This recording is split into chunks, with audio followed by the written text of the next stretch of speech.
കാലം എല്ലാം മായ്ക്കുന്ന കടലാണ്.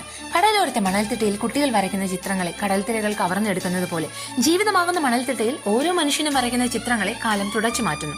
എന്നിട്ടും ചില ഓർമ്മകളെ, ചില നാമങ്ങളെ ഹൃദയത്തിന് മണിച്ചിപ്പിൽ സൂക്ഷിക്കുന്നു, വരും തലമുറകൾക്ക് വെളിച്ചമാകാൻ.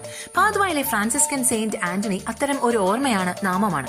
He is one of the Catholic church most popular saints. ഇറ്റലിയിൽ വെച്ച് പ്രാസംഗികയിലെത്താതിരുന്ന ഒരു പട്ടാഭിഷേക ചടങ്ങിൽ പ്രസംഗിക്കാനിടയായതോടെ ഇറ്റലിയിലെ മുഴുവൻ ആശ്രമങ്ങളിലും പള്ളികളിലും ധ്യാനിപ്പിക്കാനുള്ള ഉത്തരവാദിത്തം അദ്ദേഹത്തിനായി. മാർപ്പാപ്പയ്ക്ക് പകരക്കാരനായി പോലും പ്രസംഗിച്ചിട്ടുണ്ട്. മത്സ്യങ്ങളോടും പക്ഷികളോടും ഒക്കെ അദ്ദേഹം പ്രസംഗിക്കുമായിരുന്നു. ആ നാവ് ഇന്നും അഴുകാതിരിക്കുന്നതിൽ പിന്നെ എന്ത് അത്ഭുതം. ഉണ്ണീശോയുമായി കളികളിൽ ഏർപ്പെടുക അദ്ദേഹത്തിന്റെ ഒരു ഹോബിയായിരുന്നു. He was known in his own day as the hammer of heretics due to the powerful witness of his life and preaching. ജീവിച്ചിരിക്കെ തന്നെ വിശുദ്ധൻ എന്നറിയപ്പെട്ടതുകൊണ്ട് പോകുന്നിടത്തൊക്കെ അദ്ദേഹം ധരിച്ചിരുന്ന വസ്ത്രം ആളുകൾ മുറിച്ചെടുത്ത് സൂക്ഷിക്കുമായിരുന്നു. 36-ാമത്തെ വയസ്സിൽ അദ്ദേഹം മരിച്ചപ്പോൾ പള്ളിമണികൾ താഴെയും മുഴങ്ങിക്കൊണ്ടിരുന്നു. മരിച്ച തൊട്ടടുത്ത വർഷം തന്നെ വിശുദ്ധൻ എന്ന് നാമകരണം ചെയ്യപ്പെട്ട ആന്റണി വേദപാരംഗതൻ കൂടിയാണ്.